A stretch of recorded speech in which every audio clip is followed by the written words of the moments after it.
اعوذ باللہ من الشیطان الرجیم بسم اللہ الرحمن الرحیم رب اشرح لی صدری ویسر لی امری واحلل عقدۃ من لسانی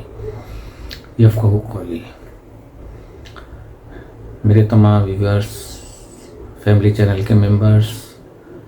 نان ممبرز اور جو جہاں مجھے سنتے ہیں، مجھے ویو دیتے ہیں، مجھے لائک کرتے ہیں اور میرے پروگرام کو دل سے سنتے ہیں، ان سب کو میری طرف سے دل کی عطا گہرائیوں کے ساتھ السلام علیکم ورحمۃ اللہ وبرکاتہ۔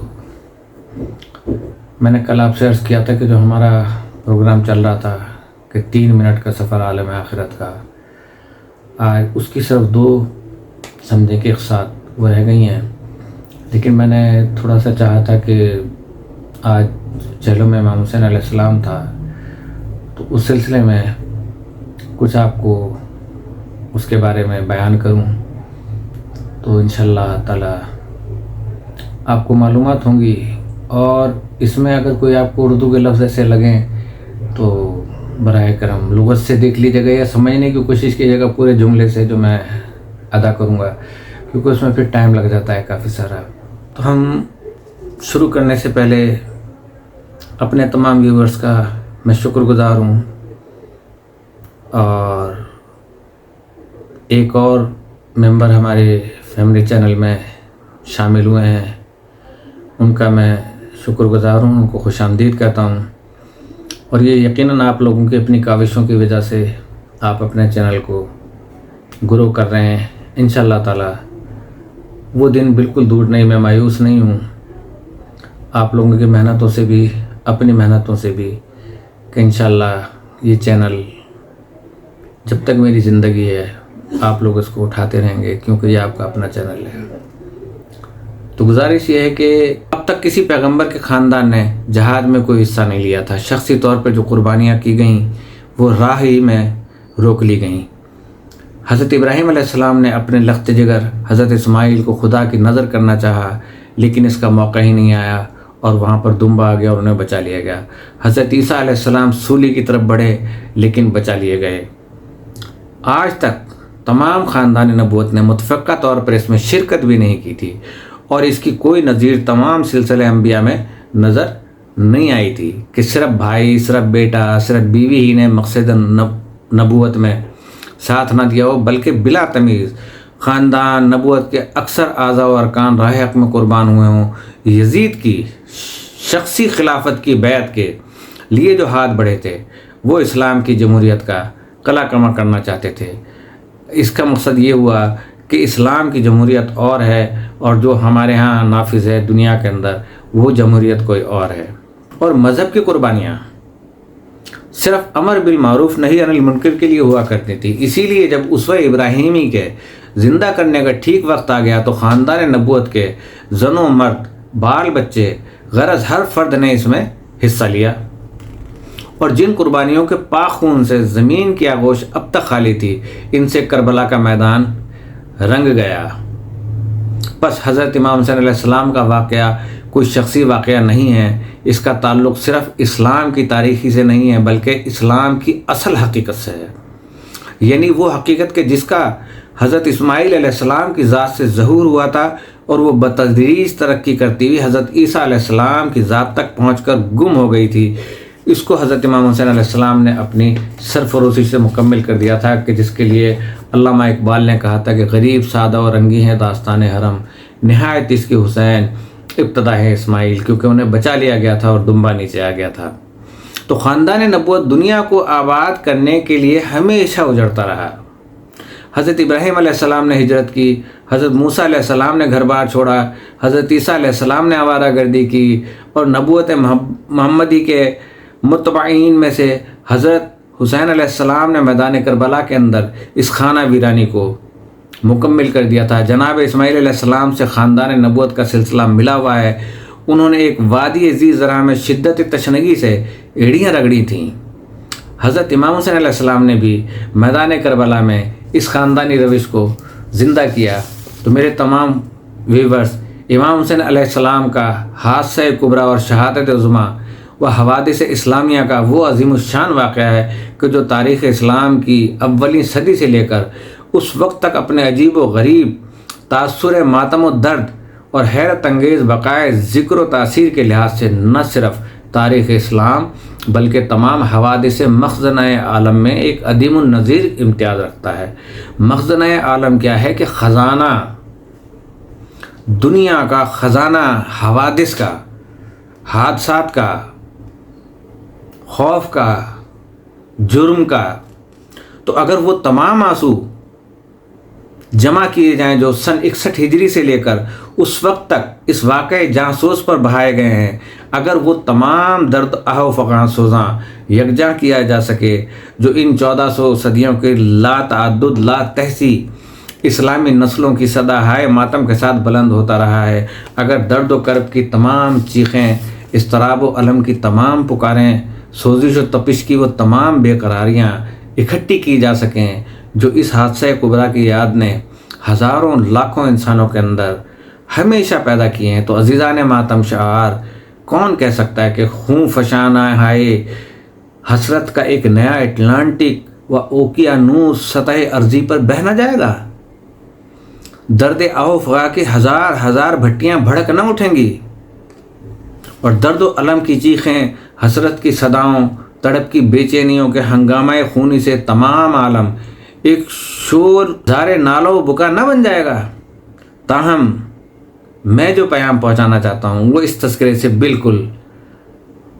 مختلف ہوگا۔ میں غم و علم کی، شدت و کثرت کی، اعتراف کی تاریخ نہیں ہوں، بلکہ میں اس عدیم النظیر شدت و کثرت کے بعد بھی آنسوؤں کی طلب ہوں، آہوں کی صدا ہوں، بے قراری کی پکار ہوں،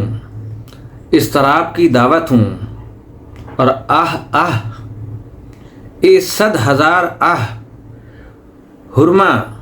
یعنی غم دکھ کے غم کے لیے بھوکا ہوں، اور درد و الم کے لیے ایک قلم پیاس ہوں۔ بس میں آج ان آنکھوں کا تذکرہ نہیں کرتا جو بہت رو چکی ہیں، مجھے ان آنکھوں کا سراغ بتلاؤ جو اب بھی رونے کے لیے نامالود ہیں۔ میں ان دلوں کی سرگزشت نہیں سناتا جو تڑپتے تڑپتے تھک چکے ہوں، میں ان دلوں کی تلاش میں نکلا ہوں جو اب بھی تہو بالا ہونے کے لیے مضطرب ہیں۔ کہ جیسے علامہ اقبال نے کہا تھا کہ قافلہ حجاز میں کوئی حسین بھی نہیں، کہ آج بھی ہمیں وہی ضرورت ہے۔ مجھے ان زبانوں سے کیا سروکار کہ جن کو فغاں سنجی ہائے ماضی کا ادعا ہے، میں تو ان زبانوں کے لیے پکار رہا ہوں کہ جن کے اندر غم و ماتم کی بھٹیاں سلگ رہی ہوں، ان کا دھواں آج بھی کائنات نشاط نادانی کی اس تمام فضائے غفلت کو مقدر کر سکتا ہے کہ جس کو عیش و عشرت کے کہوں میں درد عبرت کی ایک آہ بھی نصیب نہ تھی۔ ہاں یہ سچ ہے کہ رونے والے اس پر بہت روئے، ماتم کرنے والوں نے ماتم میں کمی نہ کی، آہ و نالے کی صداؤں نے ہمیشہ ہنگامہ علم کی مجلس سے ترازیاں کیں، اور یہ سب کچھ اب اتنا ہو چکا ہے کہ جتنا آج تک شاید ہی دنیا کے کسی حادثہ غم کو نصیب ہوا ہو۔ تاہم آپ لوگ یہ یقین کریں کہ بائیں ہمہ اس حادثہ عظیمہ کی دعوت، عشق و حسرت اب تک ختم نہیں ہوئی ہے،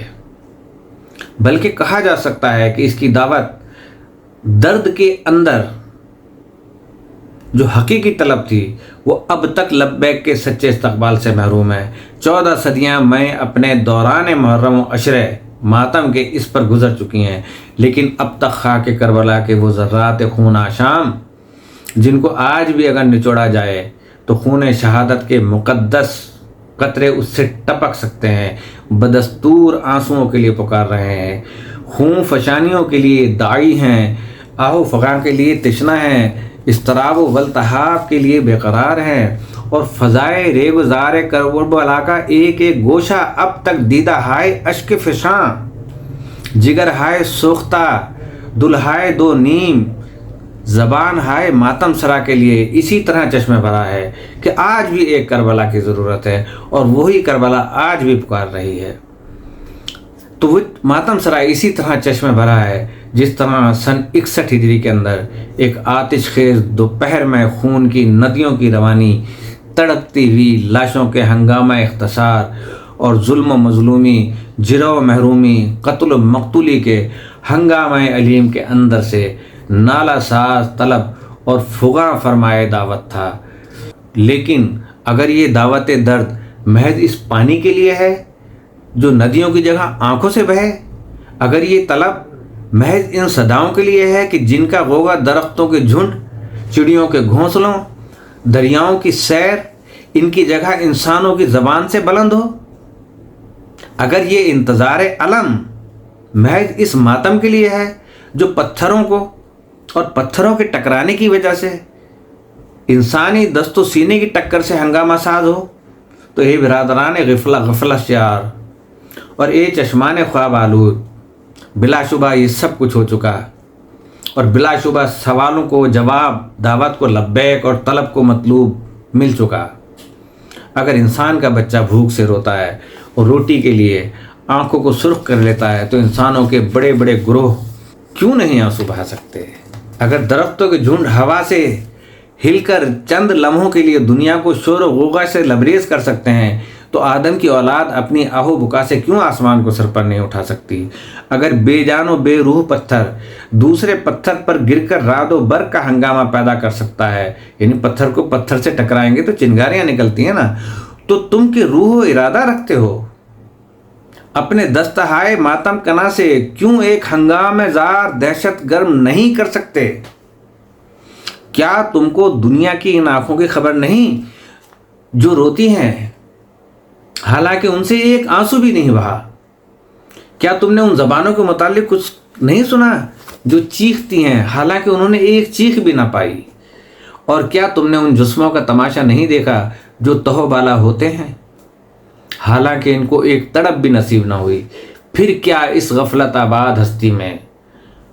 وہ دل بھی نہیں ہے جو گو کے دل ہیں مگر دل نہیں ہیں کیونکہ دل کی طرح نہیں سوچتے؟ کیا وہ کان بھی نہیں ہیں جو گو کے سامع ہیں، سنتے ہیں مگر کان نہیں ہیں کیونکہ سنتے ہی نہیں؟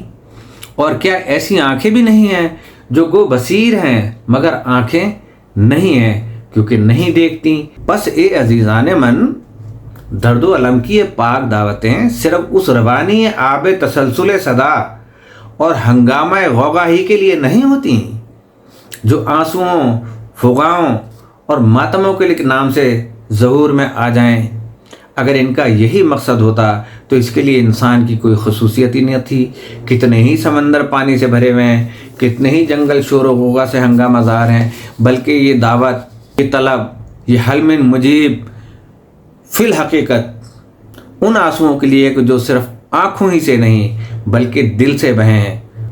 وہ ان آہوں کا دھواں مانگتی ہیں کہ جن کی لٹیں صرف منہ سے ہی نہیں بلکہ اعماق قلب سے، یعنی قلب کی گہرائی سے اٹھیں۔ وہ صرف ہاتھوں ہی کے ماتم کے لیے نہیں پکارتی بلکہ دل کے ماتم کی محض ایک صدائے حقیقت کے لیے تشنا ہے۔ اگر تمہارے پاس اس کے لیے آنکھوں کا آنسو نہ ہو تو اسے کوئی شکایت نہیں ہے، لیکن تمہاری غفلت، اگر تمہارے پہلوؤں میں کوئی زخم نہ ہو جس میں کہ پانی کی جگہ سے خون بہے، اگر تمہاری زبانوں کو درد کی چیخ نہیں آتی تو کوئی مذائقہ نہیں ہے، لیکن یہ کیا ہے کہ تمہارے دلوں کے اندر حقیقت شناسی کی ایک ٹیس، عبرت کی ایک ٹپک، بصیرت کی ایک تڑپ، احساس صحیح و حق کا ایک اضطراب بھی نہیں ہے؟ طوفان نوح لانے سے یہ چشم فائدہ، دو اشک بھی بہت ہیں اگر کچھ اثر کریں۔ اللہ اللہ سید الشہدائے مظلوم کی مظلومی یا للعجب غفلت و نادانی کی بو قلمونی، اس سے بڑھ کر دنیا میں مظلومی کی مثال اور کیا ہو سکتی ہے کہ دشمنوں اور دوستوں دونوں نے ان پر ظلم کیا۔ دشمنوں نے ان کی شہادت عظیمیہ کی عظمت مٹانی چاہی مگر دوستوں نے بھی ان کی شہادت کی اصلی حقیقت و بصیرت سے غفلت کی۔ دشمنوں نے ان پر ظلم کیا کیونکہ ان کی مظلومی پر انہیں رونا نہ آیا، پر ان دوستوں نے بھی ظلم کیا جو گو کے روئے مگر اس کی اصلی تقدیس و شرف کے لیے سچائی اور عمل کا ایک آنسو بھی نہ بہا سکے۔ دشمن تو دشمن تھے، اس لیے انہوں نے ان کی دعوت حق کو مٹانا چاہا، مگر دوست ہو کر بھی اس دعوت کی پیروی نہ کر سکے۔ وَتَرَاهُمْ يَنظُرُونَ إِلَيْكَ وَهُمْ لَا يَبْصِرُونَ۔ پس سچا ماتم وہی ہے جو صرف ہاتھ ہی کا نہیں بلکہ دل کا ماتم بھی ہو، اور دعوت درد کا اصل جواب وہی ہے کہ جو عبرت و بصیرت کی زبان سے نکلے۔ تمہاری آنکھیں اس حادثے پر بہت رو چکی ہیں، مگر اب تک تمہارے دل کا رونا باقی ہے، اور اگر رونا ہے تو اپنے دل کو رلاؤ، ورنہ صرف آنکھوں کی اس روانی کو لے کر کیا کریں گے؟ کیا کیجیے گا جس میں دل کی ایک اشک افشانی کا کوئی حصہ نہیں ہے، جس میں دل کی ایک اشک افشانی کا کوئی حصہ نہیں ہے، حالانکہ انسان کی ساری کائنات حیات صرف دل ہی کی زندگی سے ہے۔ مجھے ڈر ہے دل زندہ کہ تو نہ مر جائے، کہ زندگانی عبارت ہے تیرے جینے سے۔ بس آئیے اس حادثہ عظیمہ پر غور و فکر کی ایک نئی صفحہ ماتم بچھائیں، اور ان حقیقتوں اور بصیرتوں کی جستجو میں نکلیں جن پر آنکھوں کی اشک افشانیوں سے زیادہ روح پر ماتم طاری ہوتا ہے۔ سب سے پہلی چیز جو اس سلسلے میں ہمارے سامنے آتی ہے وہ اس واقعے کی یادگار اور اس کا دائمی تذکار ہے، یعنی تذکرہ ہے۔ دنیا میں ہر قوم نے اپنے ماضی کے ان واقعات و حوادث کی ہمیشہ تعظیم کی ہے کہ جن کے اندر قوم و ملت کے لیے کوئی غیر معمولی تاثیر یا عبرت پائی جاتی ہے، اور ہمیشہ ان انسانی بڑائیوں اور عظمتوں کی یاد کو یادگاروں، تہواروں، عمارتوں، تاریخوں، قومی روایتوں، قومی مجموعوں کے انعقاد کے ذریعے زندہ رکھنا چاہا ہے، جن کے اندر خود اس قوم کی کوئی عظمت اور بڑائی پوشیدہ ہے۔ پہلی چیز کہ جس کو تمام اقوام متمدنہ نے مشاہیر پرستی کے لفظ سے تعبیر کیا ہے، یعنی مشہور پرستی جس طریقے سے ہوتی ہے، پہلی چیز جس کو تمام قوم متمدنہ نے، یعنی تمدن والی قوم نے مشاہیر سرپرستی، ان کو مشہور کرنے کے لیے ان کی سرپرستی کے لفظ سے تعبیر کیا ہے، یہی چیز ہے کہ ہر قوم اپنی قومیتوں کے بڑے بڑے بانیوں، مذہبی معلموں، محب الوطنوں اور قومی شہیدوں کی یاد کو کبھی بھی مفقود نہیں ہونے دیتی۔ ہومر نے الیڈ لکھی کالڈیا کے ہجری کتب خانے میں وہ اینٹیں رکھی گئی ہیں جن پر نام وران ملت کے مناقب و محامد کنندہ ہیں۔ عرب میں ہجری کتب خانے میں، اور کتب خانے سے مقصود تمدن بابل و کالڈیا کا وہ عہد مدنی ہے، جبکہ کتابیں پتوں اور درختوں کی چھال پر کندہ کر کے لکھی گئی تھیں، اور جن کا بڑا ذخیرہ بابل کے آثار عتیقہ میں آج بھی موجود ہے۔ تو جاہلیت نے اس سلسلہ انساب کا ایک حرف ضائع ہونے نہ دیا، اور ظلم مجاز اور عکاظ میں اسلاف کے مخافر و معالی کی داستان سرائی قائم کی۔ مصریوں نے ایسے ایسے مینار بنائے جو ہزاروں برسوں کے بعد بھی اپنی تعمیر اولی کی طرح محکم و استوار ہیں، اور پھر ان کے اندر اپنے ناموروں کی لاشوں کو حنوط یعنی ممی کر کے محفوظ کر دیا۔ ہندوستان نے اپنے مہابھارت کے مارکے کو قومی روایتوں میں داخل کر دیا، اور والمیک کی سحر ترازیوں نے نسلی مفاخر کو، فخر کو، تکبر کی روح کو پج مردگی سے بچایا۔ اقوام قدیمیہ کے یہ تمام اعمال صرف اسی حقیقت کے لیے تھے کہ اسلاف و مشاہیر کی یاد قائم رکھی جائے۔ اسلاف کون ہوتے ہیں؟ جو پچھلے 5، 7، 8 نسلوں سے چلے آ رہے ہیں انہی کی روایتوں کو کرتے ہوئے۔ آج اوقیانوس کا بحری مسافر واشنگٹن کے بت کو ساحل امریکہ سے دیکھ کر دور سے پکار اٹھتا ہے۔ یورپ کے بڑے بڑے شہروں میں اور ان کی محکوم نو آبادیوں کے شاہراہوں اور باغوں میں جا بجا سنگی بت نظر آتے ہیں کہ وہ انہوں نے نصب کیے ہوئے وہاں پہ۔ شیکسپیئر کا مولد اب تک قائم ہے کہ جہاں پہ وہ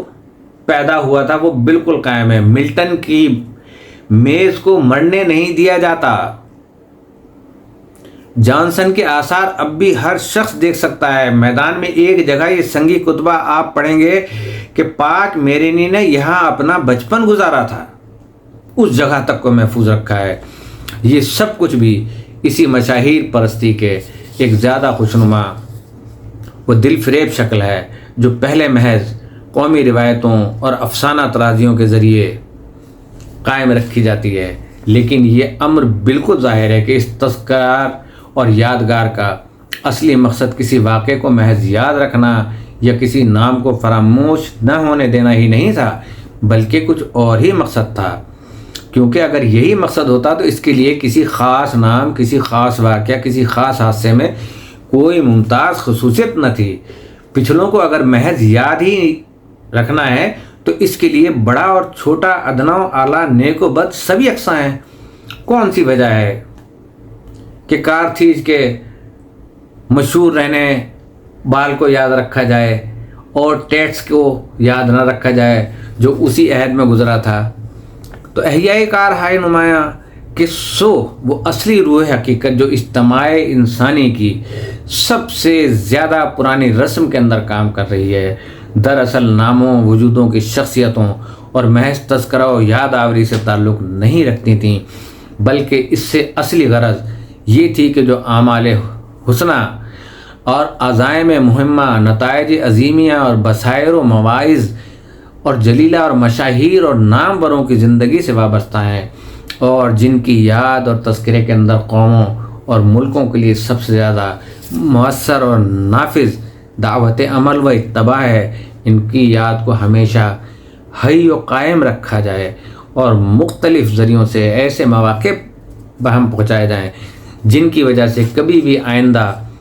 نسلیں ان اعمال حسنہ کے نمونوں کو اپنی نظر سے اوجھل نہ ہونے دیں۔ ہمیں یہ یاد رکھنا چاہیے کہ خطبہ امام زین العابدین کہ جو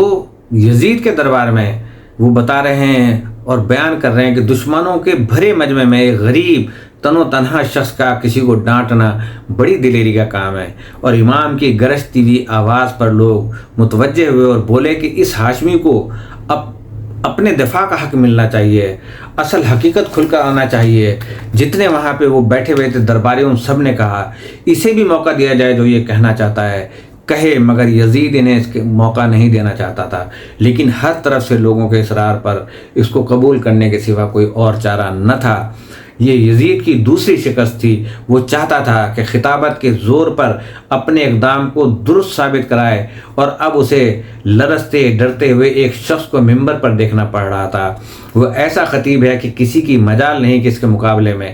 بول سکے، خاص کر اس کے لیے کہ وہ جانتا ہے کہ میں حق پر ہوں اور جو کر رہا ہوں وہ راہ حق میں اللہ کی خوشنودی کے لیے کر رہا ہوں۔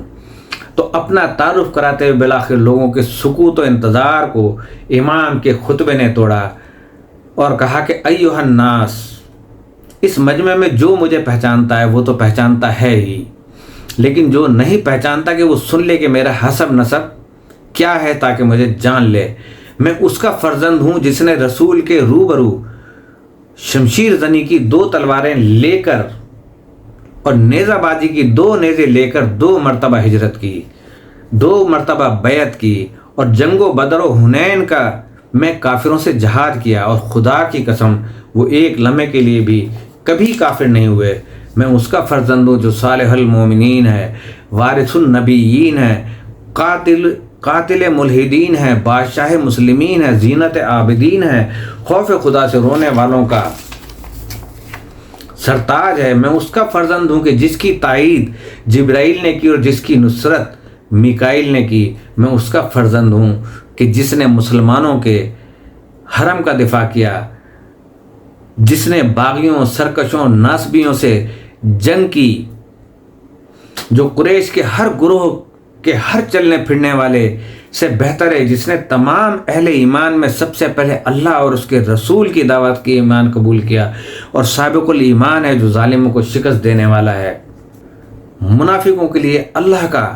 تیر ہے، خدا کا ولی امر تھا، اور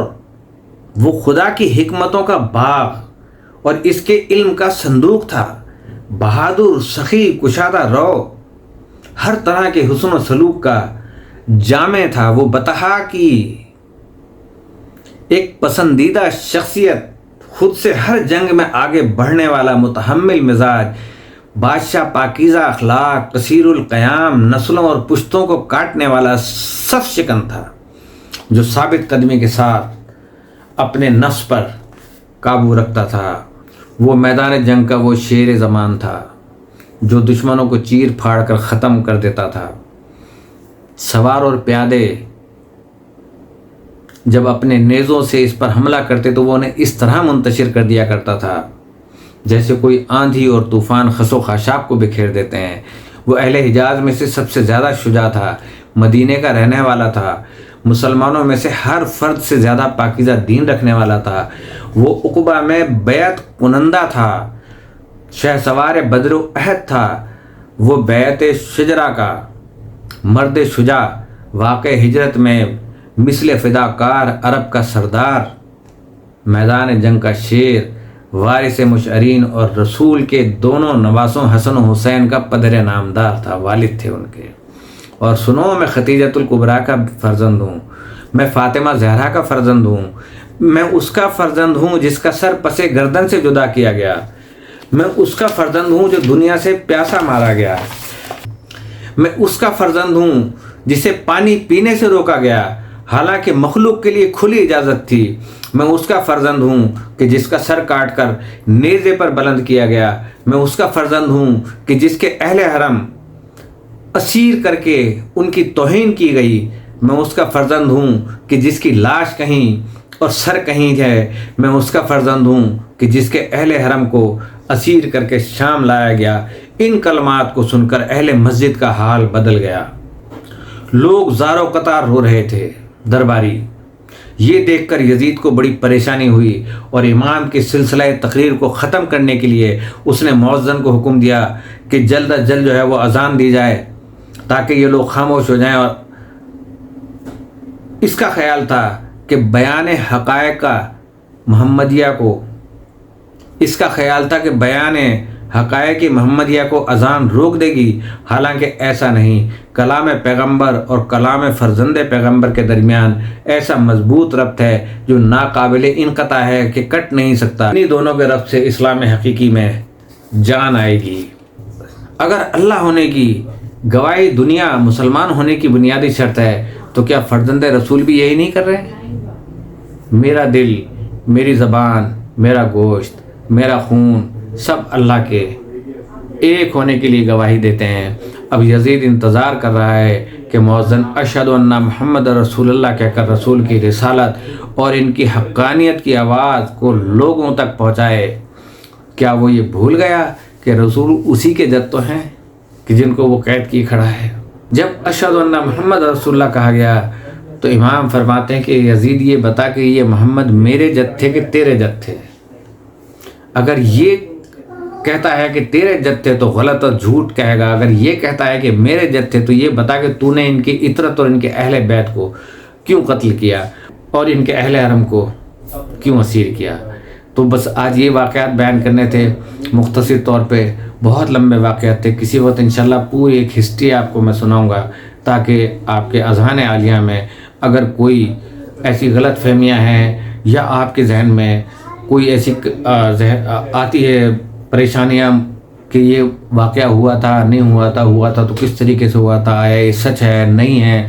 یہ جھوٹا ہے، تو انشاءاللہ وہ بھی آپ کو سنایا جائے گا، لیکن آپ کی فرمائش پر۔ اسی کے ساتھ میں آپ سے اجازت چاہتا ہوں، اس دعا کے ساتھ کہ اللہ پاک ہم سب کی جان و مال و عزت و آبرو اور ایمان کی حفاظت فرمائے اور ہمارے تمام جملہ پریشانیاں، گھریلو پریشانیاں ہوں، باہر کی ہوں، ہمارے رزق کی پریشانیاں ہوں، ہمارے قرض کی پریشانیاں ہوں، ہماری جان و مال کی پریشانیاں ہوں، ہمارے قرضوں کی پریشانیاں ہوں، ان کو دور فرما اور ہم سب کو محفوظ فرما، ہمارے مرحومین کی مغفرت فرما اور ہمارے پاکستان کو مستحکم فرما اور تمام شر پسندوں سے اس کو نجات دلا، اور مقبوضہ کشمیر اور فلسطین میں جو جنگ جاری ہے اللہ پاک تو اس میں اپنی غیبی مدد فرما۔ السلام علیکم ورحمۃ اللہ وبرکاتہ۔ دیر سے پروگرام میں آنے کی پھر معافی کہ کچھ حالات میرے ساتھ ایسے ہیں کہ میں بہت کوشش کرتا ہوں کہ میں پروگرام 6 سے 9 کے درمیان کر دوں، لیکن انشاءاللہ یہ ٹمارو آفٹر ڈے ٹمارو انشاءاللہ آئی ول۔